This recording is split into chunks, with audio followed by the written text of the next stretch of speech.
This is Vulnerability Matters from the Money Advice Trust.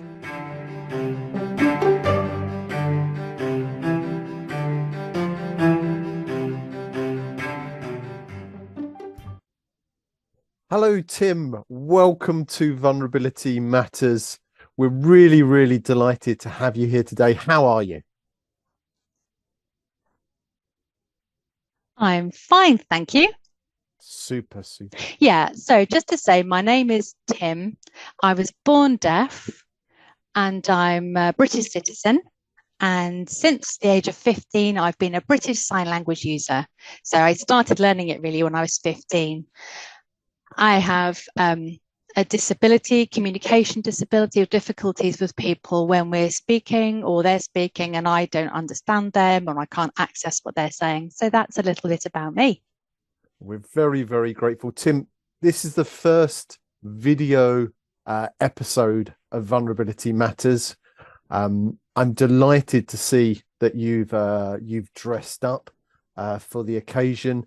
I'm just going to explain to the listeners the reason I'm dressed like this is my heating has broken down. So I do look a little rough around the edges, so apologies for that.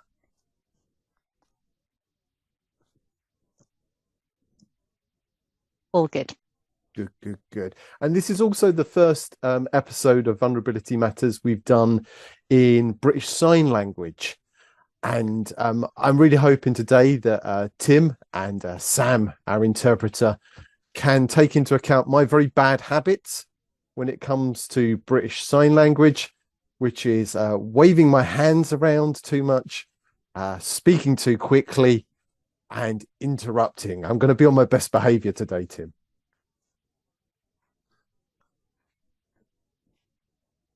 Good to hear. Thank you.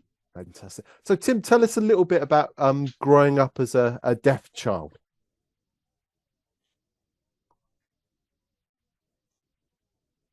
Okay. I grew up in an oral mainstream school, which meant there was using speech and no sign language. And it was a real struggle, really, because I didn't understand people's speech. Had to try to lip read. We weren't at that point allowed to use sign language. So I had no support, additional support at that time. So I remember my mum kind of really kind of championed my cause really and tried to kind of, lobby the local council to say, look, this isn't equal access as that with my hearing peers. And at the moment, everyday life as a deaf adult, what's that like for you? Oh, well, really, I'm talking about communication barriers. That's through various services. So it's school parents' evenings, events, shows, exhibitions, banks, people who don't realize that I need BSL communication or maybe an interpreter or communication through British Sign Language. So many appointments get cancelled or delayed, and I waste a lot of time traveling only to find they've been delayed or cancelled. And I have to, also, I have to arrange British Sign Language interpreters just to access kind of services because of other people's ignorance, I guess, or lack of knowledge around deafness. And, so those who so that have those everyday communication difficulties and barriers. But also, I mean, really, I want to emphasize deaf people can do anything. I'm profoundly deaf. I don't use hearing aids, or people use different types of communication. Sorry, some do use hearing aids, some don't. Some are some use speech, some don't. Some struggle to use phones. Some might be able to use a phone, but just to speak, but not necessarily to hear. But deaf people can, if you think about accessing kind of jobs or sports competitions. I remember myself kind of through my life, I've had a number of different jobs. I'm a freelancer now since 2017. And so since 2004, I worked for a deaf-led organization. And I remember, I worked for a hearing-led company only once, actually. But at the moment, I travel to different places for different face-to-face meetings, different visits. And actually, as part of my role, I need full accessibility to communications. I don't need just audio information. I need visual information that might include gestural language or sign language or so, the way that sort of Italian people can use often a very expressive with their hands. So people who can be a little bit more manual and gestural.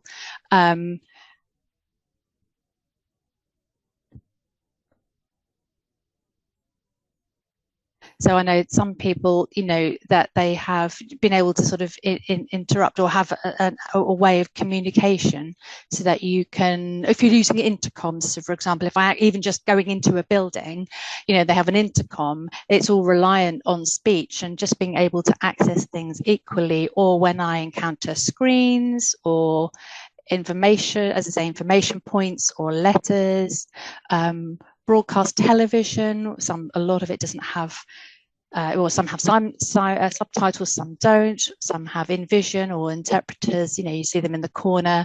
So when I go to various shows, car shows, disability shows, you would expect to have access to that. And sometimes they do have ramps and things to suit different disabilities. I know that for deaf people, visually impaired people, maybe they're allowed kind of guide dogs or, but where is the sign language?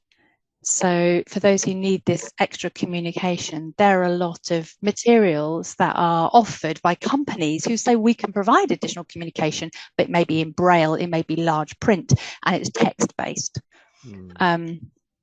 Or if people want to make, emergency calls, we're talking calls, they're audio calls. It's an audio kind of world, and think about how to change the world to make it more inclusive and more visual for those for whom that is a preferred communication style. So, Tim, a lot of your life as an adult is either waiting for adjustments to be made for you or organizing adjustments so you can participate like everybody else, or having to find workarounds, ways to kind of hack the system, make things work for you.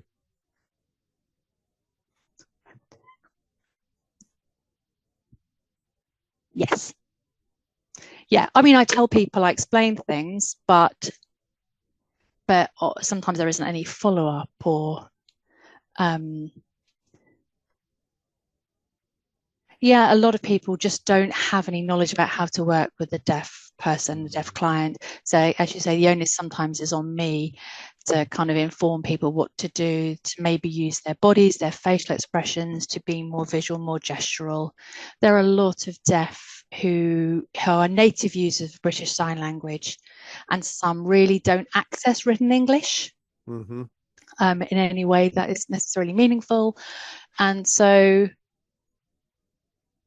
it's really how to think about how they can create sign language interpretation that is appropriate for providing different means, both audio and visual communication.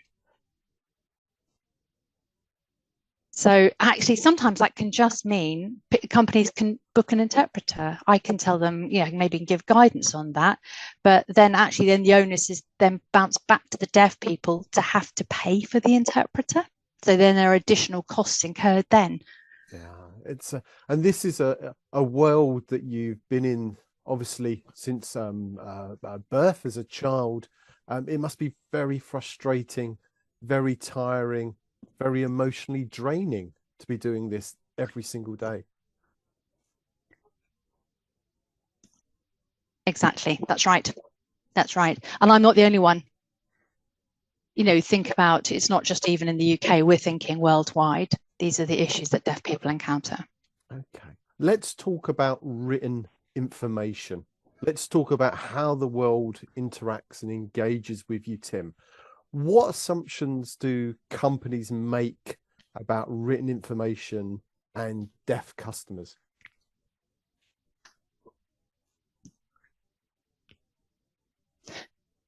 Yeah.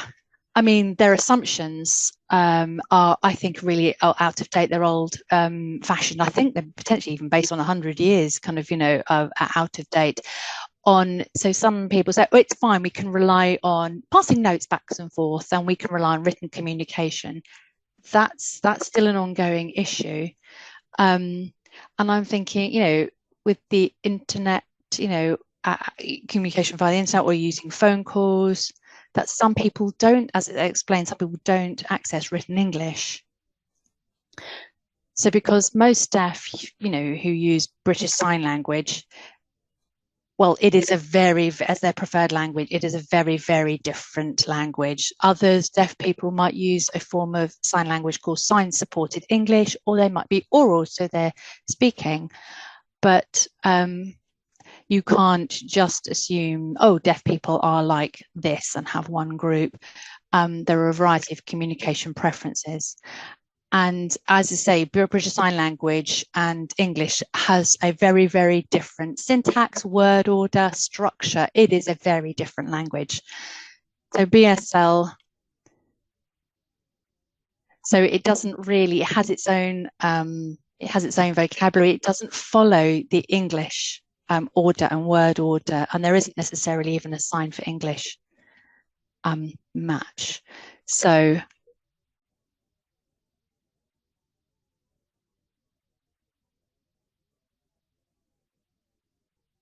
I find, that I found when I'm looking at somebody and reliant on the sort of lip reading or reliant on my use of oral skills, so having to rely on lip reading and speech, but then when I access, the sign language via an interpreter, oh well, it's a world of difference. It makes sense. It's a very different experience.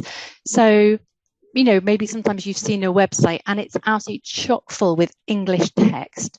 And if you have difficulties with hearing or you have any speech difficulties, sometimes it says, if you, please, email me, or if you have any difficulties accessing the website or something like this, any issues to talk about with the company. But if you can imagine a deaf person who may not access written English or who has a hearing loss, but sometimes in the accessibility pages, it will say, if you need any extra help, if you need another format of communication, and it specifies Braille or, it says, please contact us, or large print, please contact us. Nothing about deafness. So folk maybe who have hearing or balance issues with or hearing loss, there's nothing there. There's nothing around a translation of text, but there's an assumption, a basic hardwired assumption, deaf people can read. But actually, that's not necessarily true. Deaf people can't necessarily access the information fully and completely. You're talking about written information there, and not making the assumption that because someone is deaf, they can be sent lots of information, or there's a need there to send them simpler information in a form they can understand. You then talked a little bit there, Tim, about websites.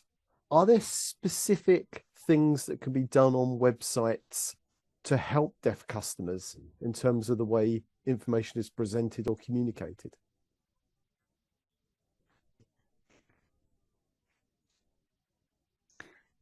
Yeah, that is a good question. Websites, there's a lot of written English, there's a lot of text. I think they potentially could change that, as you say, to slightly simpler English, or to have visual information like pictures or instructions or something like that.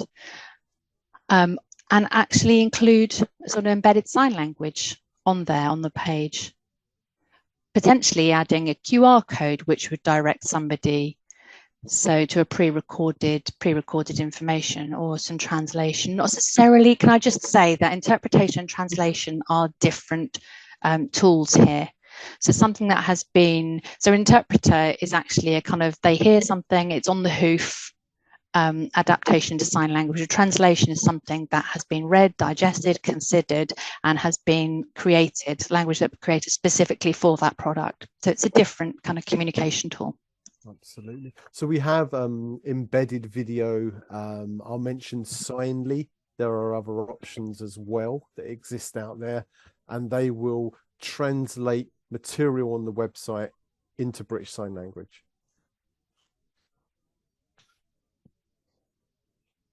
Indeed. Fantastic. Right.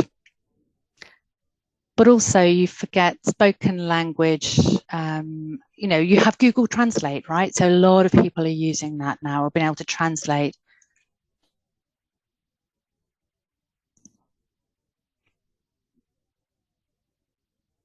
So, sorry, I'm just thinking of the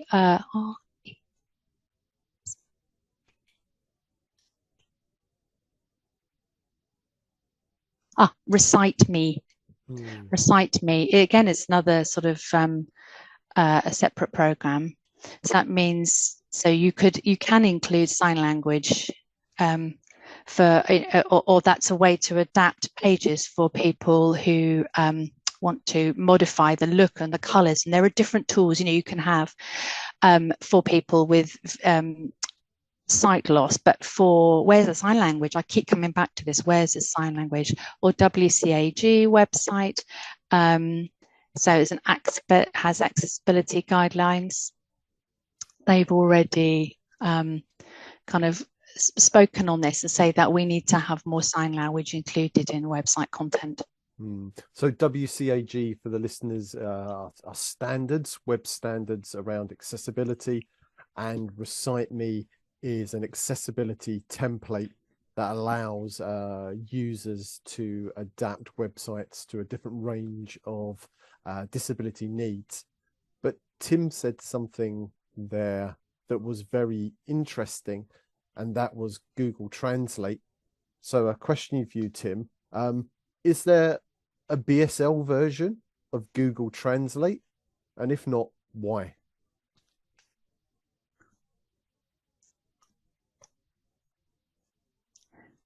Right. I mean, that is an excellent question. As far as I can see, there's nothing like that currently. I mean, having a rapid translation and accurate translation, I'm not sure there's anything out there at the moment.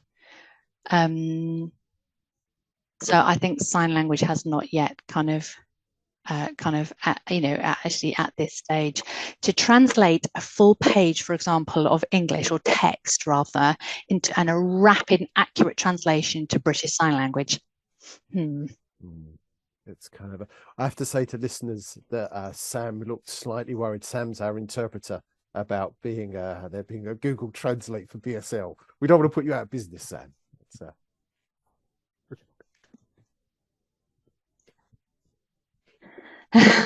Yeah, I mean, there are a lot of deaf people want a human translation, just to say they want the human interaction. So in terms of thinking about AI capability, let's talk about face-to-face interaction, Tim. Imagine that I don't know British Sign Language as a member of staff for a bank or an energy company or whoever. There's no British Sign Language interpreter available. What's the best way that I can communicate with you in that moment?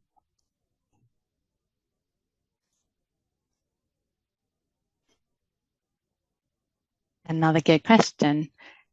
Yeah, I know you talk about kind of not if there are no face-to-face interpreters, it's worth you learning something yourself, some BSL yourself, you know, at least thinking about deaf awareness,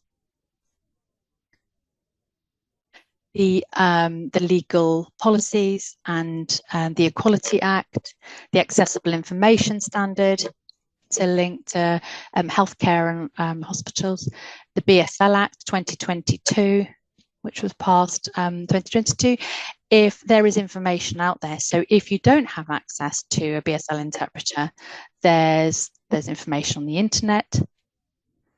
I think there is no excuse, actually. There is information out there to enable the communication to function and work without an interpreter.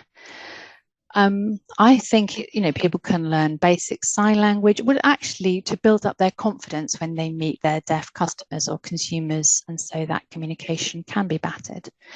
But without a face-to-face interpreter, there is also the accessibility to a remote interpreter, or have an in-house interpreter. So somebody who's employed within the company who's at hand. I feel actually there are no excuses, but it comes back to money, isn't it? I think if you don't have a face-to-face interpreter, you don't have a remote interpreter, I think then the onus can be often on the deaf person to help build that communication, because otherwise, they tend to be sort of left wondering or trying to figure it out. It can be a difficult situation. One quick question about telephone relay service and video relay services. We've touched on this a little bit indirectly. Can you just explain to the listeners what is a relay service and how does it work for telephone or for video?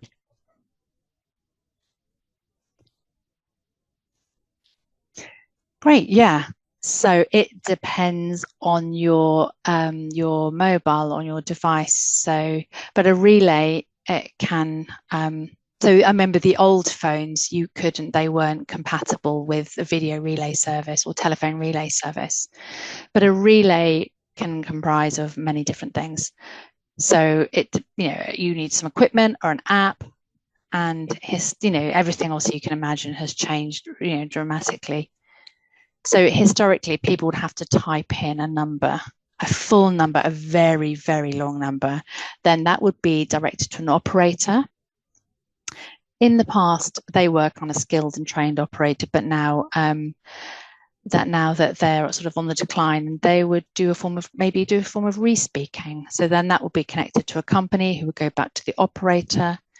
But then there would be I remember you'd see many mistakes, and the written text wasn't quite right. But or it could be that the individual might type what they want to say. The human might want to. If you have a human being sitting behind these things, you tend to get a better and more accurate translation than if it's automated. With a remote interpreter, with VRS, video relay system, it's lovely. It's face-to-face. It's not a robot. It's not automated. It's not re-speaking. So I want to say this, and the operator might speak that to the company. You just hit a button, get connected to an interpreter, and it might be somebody who relies on lip reading. So if that's their communication preference, and then the interpreter will connect through to the company. The deaf person can't see the face of the operator, or we can't see them. They're still only contactable by phone, but the deaf person and the interpreter can see each other. And it also, ideally you need that the interpreter, would need to understand. For deaf people who don't necessarily access written English, is potentially a good solution for them as well, to actually see somebody who would either be a lip speaker, so they'd be able to follow the lip reading, or using British Sign Language. Okay, 3 rapid fire final questions. So question number 1. What do you wish other people could understand about your experience of being deaf, Tim?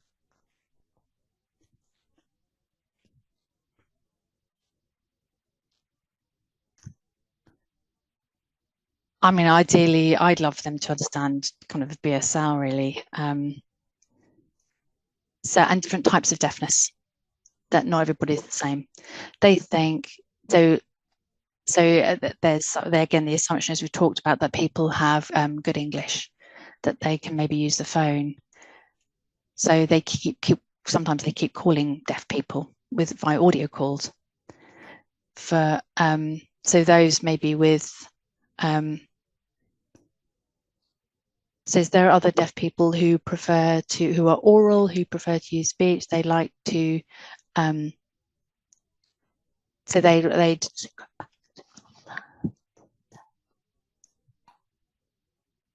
Yeah, so those who are oral and deaf, so they're or deafened, later deafened, they need to see a face. They need to be able to lip read, to be able to access like banks or companies where they actually have access to a face-to-face person, when they just also can't use the phone.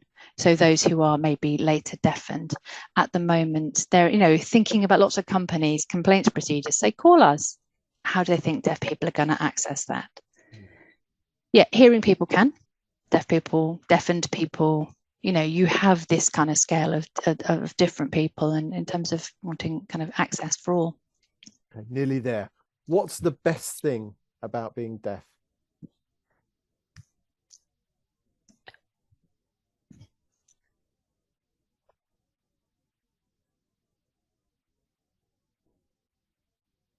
I mean, communication,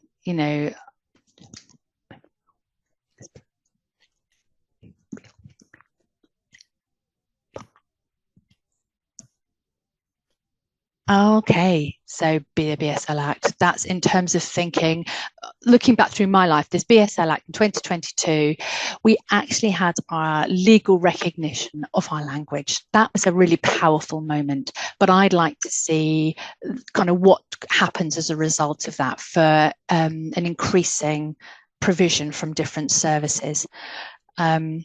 So I'd like to see things being modified and reasonable adjustments. Written text, notes backwards and forwards with people is not a reasonable adjustment. That's not equal access to those maybe of my kind of hearing peers, I think. So the BSL Act and potentially what will come from that. So everyone listening should go have a look at the BSL Act, which places a duty on public sector organisations to take deaf people into account in the way in which they work and communicate. Something certainly to go and have a look at. Last question. Where should I go next to learn more about supporting deaf customers?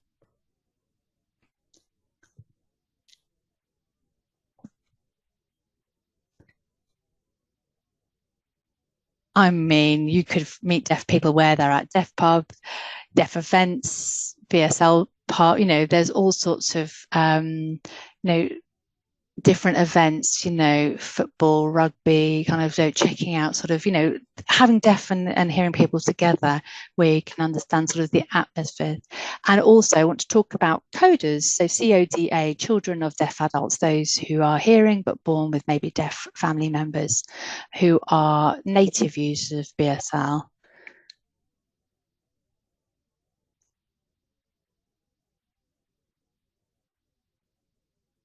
So in terms of thinking about Makaton, I know people sometimes talk about Makaton as sign language. We're talking about something different. Makaton is a different tool, but and BSL is an accredited, people can achieve accreditation in language at BSL and move on to get a degree or diploma in interpreting or translation. Or working as CSWs, communication support workers. There are different, or personal assistants for deaf people. So the company Signature has, trains interpreters, or they accredit interpreters, but not just interpreters who work with deaf people. There are the register has people who are coders, who are hearing, who are deaf, who are translators. So, I mean, really contacting BSL teachers and finding out, I'd like to maybe start to learn the language, looking at deaf history, looking at the deaf community, looking at the regional differences in sign language and the experiences of deaf people. And I think, worth always contacting your local services. They will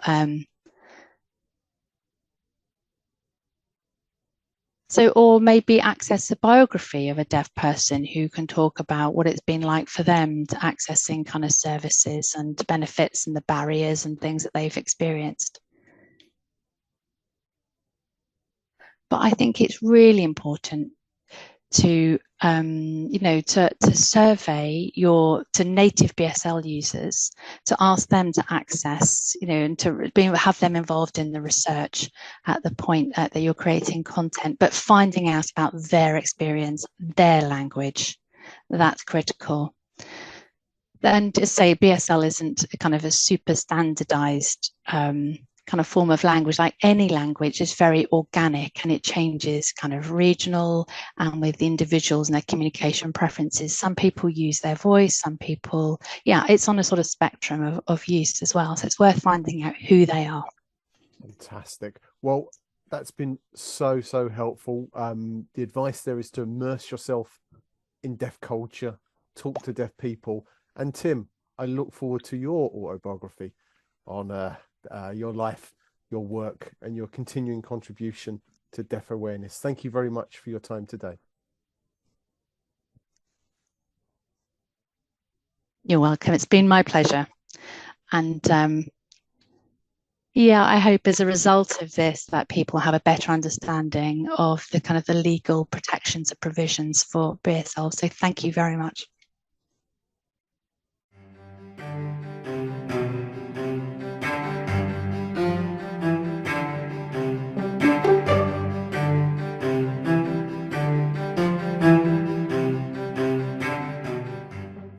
Vulnerability Matters was produced by Mandy McGreevy and Phil King and brought to you by the Money Advice Trust.